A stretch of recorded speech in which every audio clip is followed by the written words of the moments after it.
Hello friend, how are you all? Welcome back my channel. Myself Nazia. Class 6 history की NCERT की book चल रही थी। Chapter 1 to 7 already upload हो चुका है, गो एंड चेक। चैप्टर 8 हम लोग कंटिन्यू कर रहे थे। तो प्रीवियस क्लास में हम लोगों ने iron tools and agriculture, other step to increase productions, irrigations and who live in the villages के टॉपिक के बारे में पढ़ा था। आज हम लोग द अर्लीस्ट तमिल कंपोजिशन से स्टार्ट करते हैं। स्टार्ट करते हैं friend. Some of the earliest work in Tamil, जो अर्लीस्ट वर्क था तमिल का, उसे संगम लिटरेचर के नाम से वो जाने जाते हैं और ये कंपोज 2300 साल पहले हुए थे। इस टेक्स्ट को संगम इसीलिए कहा जाता है क्योंकि इसे सपोज और कंपोज किया गया था असेंबलीज में, जिसे संगम जाना जाता है। संगम के पोइट वगैरह नहीं थे ना, उससे उन्होंने कंपोज और सपोज किया था और ये हेल्ड हुआ था मदुराई की सिटी में। हेल्ड हुआ था इसका फंक्शन, जिसको आप पेज नंबर 7 105 में देख सकते हो। देख लेते हैं फ्रेंड। देख लीजिए, साउथ की तरफ में, साउथ में नीचे हमारा मदुराई है, प्रेजेंट है। यहाँ पर तमिल का टेक्स्ट जो था वो कंपोज किया गया था असेंबली में। The Tamil terms mention above are found in Sangam literature. जो तमिल टर्म है मेंशन किया गया है, उसे वो संगम लिटरेचर ने फाउंड किया था। नेक्स्ट है finding out about cities, stories, travels, sculpture and archaeology. आप जटाकास के बारे में सुने होंगे। ये एक ऐसी स्टोरीज है जिसे ऑर्डिनरी पीपल लोगों ने क्या किया था, कंपोज किया था इस स्टोरीज को, और इसे क्या किया गया, प्रिजर्व करके लिखा गया बुद्धिस्ट मॉन्क के जरिए। और यहाँ पर जटाका स्टोरी का कुछ पार्ट है जिसको बताया गया है कि how a poor man gradually become rich. किस तरीके से एक गरीब इंसान, एक गरीब आदमी अमीर बनता है। कंटिन्यू करते हैं, देखते हैं story. The clever poor man. Once upon a time there was a clever poor young man who lived in a city. देखिए, एक दफे की बात है जब एक क्लेवर पुअर यंग मैन, मतलब एक लाल, क्लेवर मतलब चालाक, और जो यंग मैन था, गरीब यंग मैन था, वो क्या करता था, सिटी में रहता था। वो क्या करता था, अपने रिसोर्सेज के लिए वो उसके पास सिर्फ मरे हुए चूहे होते थे, जिसको क्या करता था, वो सेल करता था होटल में, और जिसके बदले में उसे एक सिक्का कॉइन मिलता था। और वो ये चूहे होटल में इसलिए बेचता था ताकि होटल वालों को अपने कैट को खिलाने के लिए ये चूहे चाहिए होते थे, और इसके बदले में उसे एक कॉइन मिलता था। एक दिन क्या हुआ, एक तूफान आया बहुत बुरा, जिसकी वजह से जो राजा का गार्डन था, बाग था, वहां पे बहुत ज्यादा मतलब ब्रांचेस, लीव्स वगैरह टूट फूट, थोड़ा सा गड़बड़ी हुई वहां पे। और वहां के गार्डनर को बोला गया, ये जो कुछ भी लॉस हुआ है, जो कुछ भी बर्बाद हुआ है, उसे इस मेस को जल्दी से क्लियर करो, हटाओ। तो यंग मैन जो था, उसने क्या कहा उस गार्डनर को, उस जो बाग का ऑनर था, उसे कहा कि मैं इसे साफ कर दूंगा, लेकिन यहाँ पे जो पत्तियां और लकड़ियां हैं ना, वो सब मैं रख लूंगा। तो गार्डनर जो होता था ना, जो मालिक था उस बाग का, वो मान जाता है, एग्री हो जाता है। तो यंग मैन क्या करता है, वहां पे कुछ बच्चे आसपास खेल रहे थे, तो वो उसे क्या कहता है कि तुम अगर इस लीफ, पत्ती और लकड़ियों को अगर उठा दोगे ना, तो मैं तुम्हें इसके बदले में कुछ मिठाइयां दूंगा। तो बच्चे बहुत जल्दी ये सारा काम कर देते हैं, एग्री होकर के, राजी होकर के ये सारा काम जल्दी से कर देते हैं। उसी वक्त किंग के पॉटर को क्या थी, किस चीज की जरूरत थी, फ्यूल की जरूरत थी, ताकि वो मतलब फ्यूल की जरूरत थी ताकि वो बेक कर सके, बर्तनों को, पॉट्स को बेक कर सके। इसी चीज पे वो क्या करता है, यंग मैन फायदा उठाता है, और वो क्या करता है, ये सारे लकड़ियों को, पत्तों को उसे बेच देता है, और इसके बदले में उसे पैसे मिल जाते हैं।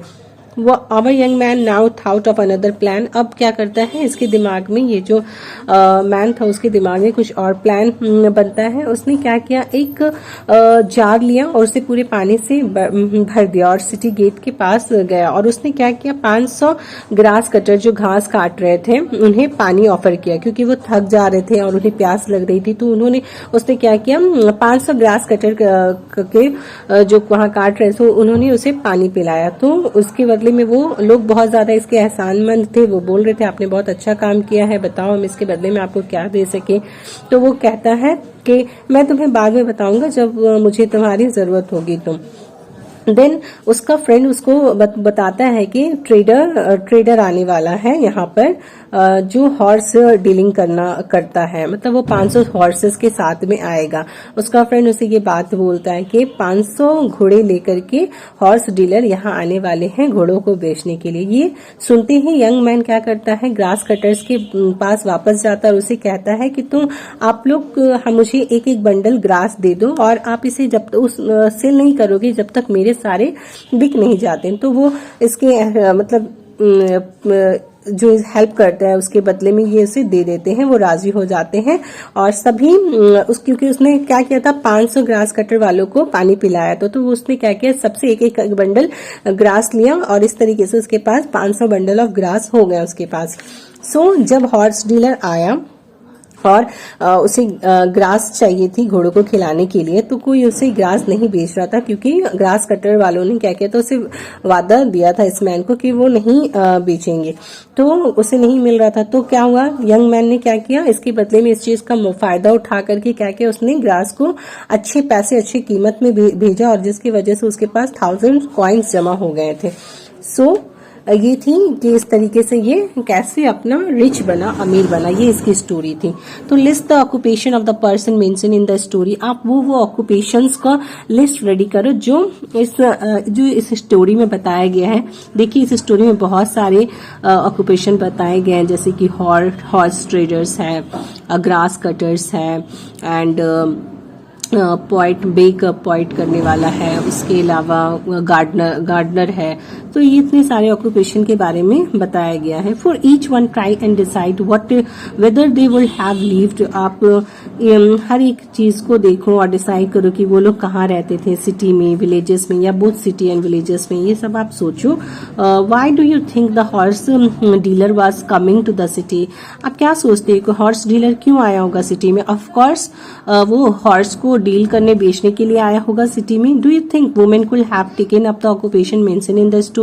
क्या आप सोचते हो कि वुमेन भी क्या इस ऑक्यूपेशन में मेंशन की गई है स्टोरी में? नहीं फ्रेंड, हमने कहीं पे भी नहीं पढ़ा है। Give reason for your answer. आप अपना आंसर सोचो, आपस में डिस्कस करो। Okay, so we can use other kind of evidence. So continue करते हैं कि हमें ऐसे और भी एविडेंस मिले हैं जो हमें अर्ली सिटीज के लोगों की जिंदगी के बारे में बताते हैं, जैसे कि स्कल्पटर स्कार्फ्स स्किन depicting people's lives in town and villages. जो स्कल्पटर काफ सीन्स पीपल्स होते थे वो लोग टाउन्स विलेजेस में रहते थे, फॉरेस्ट में भी रहा करते थे। बहुत सारे स्कल्पचर्स जो होते थे, जैसे को यूज किया जाता था रेलिंग, पिलर्स और गेटवे ऑफ बिल्डिंग वगैरह को डेकोरेट करने के लिए, जहां पे लोग विजिटेड होते थे। सो यहाँ पे एक टॉपिक है, देख लेते हैं। Facing page ring well found in Delhi. देखिए जो इस हम देखेंगे वो पेज को, वहां पे रिंग वेल फाउंड किया गया है दिल्ली में। In what ways do you think this system of drainage was different from that of the Harappa. देखिए ये जो ड्रेनेज था ना रिंग वेल, उससे एज फॉर टॉयलेट पर्पस के लिए, शायद ड्रेनेज सिस्टम में टॉयलेट के लिए यूज किया जाता था। और ये किस तरीके से हड़प्पन सिविलाइजेशन से मतलब अलग है हड़प्पन से, तो इसके बारे में आप सोचो। हड़प्पा से ये काफी अलग है फ्रेंड। नाउ देख लेते हैं। Many of the cities that develop from about 250 years ago were capital of the mahajanapadas that you learn about in chapter 5। देखिए ऐसे बहुत सारी सिटीज है जो डेवलप हुई थी 250 साल पहले। उसके कैपिटल महाजनपदास थे जिसके महाजनपदास के बारे में हम चैप्टर 5 में पढ़ चुके हैं ऑलरेडी, इसके बारे में देख चुके हैं, हमें अच्छी खासी इसके बारे में नॉलेज हो चुकी है। वो अपनी सिटीज को सराउंडेड कराते थे, किस चीज से घिराते थे, फोर्टिफिकेशन करवाते थे, वॉल्स वगैरह बनाते थे। सो ऐसी बहुत सारी सिटीज हैं जिसे आर्कोलॉजिस्ट ने को रॉ ऑफ पोर्ट्स मिले हैं। ये देख लें आप पिक्चर्स में, सेरेमिक रिंग्स है, ये रॉ ऑफ पोर्ट्स से इस तरीके से बने होते थे जो एक के ऊपर एक सजे होते थे, और इस चीज को हम लोग रिंग वेल्स जानते हैं। ठीक है, ये टॉयलेट के पर्पस के लिए यूज किया जाता था और कभी कदा ड्रेनेज और गार्बेज डम्प्स को यूज करने के लिए यूज किया जाता था। सो ये रिंग वेल्स जो होता था इंडिविजुअल हाउसेस में भी पाए जाते थे। हमें बहुत ही मुश्किल से ऐसी जगह या मार्केट या घरों के बारे में इंफॉर्मेशन मिली है जो आम लोग यूज करते थे। Perhaps some are yet to be discover by archaeologist या आर्कोलॉजिस्ट के जरिए डिस्कवर होंगी। अदर्स के मैटर में जैसे कि मड के ब्रेक होते थे, मड ब्रेक एंड थैचेस के घर बने होते थे, लकड़ी के बने होते थे। और ये देखिए क्या होगा ना फ्रेंड, हम लोग 350 साल या 250 साल पहले के बारे में बात कर रहे हैं। तो ये क्या होता है ना, उस वक्त की चीजें लकड़ी के बने होते थे, ब्रिक्स के बने होते थे, थैच के बने होते थे, तो वो सरवाइव नहीं कर पाए हैं। Okay, another way of finding about early cities के बारे में जो और कुछ हमें नॉलेज मिलती है कि सेलर्स के बारे में पता चलता है कि उस वक्त ट्रैवलर्स होता था, ट्रैवलिंग का होता था, लोग विजिटेड करते थे, एक जगह से दूसरी जगह जाया करते थे। हमें बहुत ज्यादा डिटेल एक अननोन ग्रीक सेलर के जरिए पता चलता है, उसने फाउंड किया था। He describe all the ports he visited, उसने बताया जो जितने भी पोर्ट्स वगैरह पे विजिट किया था उसने बहुत ही डिटेल में बताया था। सो इस पेज में राइट हैंड साइड में लिखा है कि below a sculpture from Sanchi, this is a sculpture from Sanchi. आप ये नीचे जो डायग्राम देख रहे हो ये सांची का एक स्कल्पचर है इन साइट विथ स्तूपास इन मध्य प्रदेश में मौजूद है। और ये स्तूपस का साइट्स है showing the seen in a city, जो सिटीज के बारे में हमें बता रहा है। ये डायग्राम में देखो बहुत सारे पर्पस, बहुत सारे काम हो रहे हैं, इसे आप देखो, नोटिस करो कि किस में क्या क्या फंक्शंस हो रहे थे, क्या क्या चीजें हैं। और ये सारी चीजें फ्रेंड बहुत ज्यादा दिन तक मतलब सरवाइव नहीं कर पाई है, क्योंकि ये वुड के बने होते थे ज्यादातर या मड के बने होते थे। सो ये बहुत ज्यादातर सरवाइव नहीं कर पाया। तो आप नोटिस करो इसकी वॉल्स को और दिखाओ कि ये are they made of brick, या ये क्या ब्रिक का बना हुआ है या वुड का बना हुआ है या स्टोन का बना हुआ है, आप ये बताओ। Now look at the railings, आप रेलिंग्स को देखो, are they made of wood, क्या ये वुड का बना हुआ है। Describe the roofs of the building, आप रूफ्स घरों की छत के बारे में भी बताओ। ये आपका काम है फ्रेंड, आप इसे करो, फर्दर स्टडी करके इसके बारे में बताओ। नेक्स्ट है, नेक्स्ट पेज में find बारूच on map 7, page number 105। आप चलिए फ्रेंड पेज 105 ओपन कर लेते हैं और मैप 7 में हम बाराज को देख लेते हैं। सो ये हमारा मैप 7 है, यहाँ पे बारूच आप देख लो, ये बारूच है। Okay, so and then read his description of the city, and then आप इस सिटी का डिस्क्रिप्शन दिया हुआ है उसे हम रीड करेंगे। द स्टोरी ऑफ बैरीगाचा, ये ग्रीक नेम बारूच है, बारूच जो है ग्रीक नेम का है, वर्ड है। The gulf is very narrow at Barygaza, गजा का बैरी गजा का जो गुल्फ है वो बहुत ज्यादा नैरो होता है और बहुत ज्यादा हार्ड होता है इससे शी को क्रॉस करने में। मतलब एक ऐसा प्लेसेस ना जहाँ पे देखिए एक जब शिप वगैरह जाती हैं, ट्रैवलिंग करती है तो एक खुले स्पेस में जाती हैं, लेकिन कभी कभी उन्हें ऐसी जगहों से भी क्रॉस करना पड़ता है जो बहुत ज्यादा नैरो होती हैं, वहां पे आसानी से मतलब नहीं किया जाता है, पास नहीं हो सकते हैं। So ship had to be steer, तो in by skilful and experience local fisherman who were employed by the king. So इन शिप को क्या किया जाता था, स्टीर करके लाया जाता था। जो भी एक्सपीरियंस और स्किलफुल फिशरमैन होते थे उनके द्वारा इन शिप को क्या किया जाता था, स्टीर किया जाता था, मतलब खींच करके लाया जाता था। जो उस वक्त के राजा के एम्प्लॉय होते थे वो ये काम करते थे।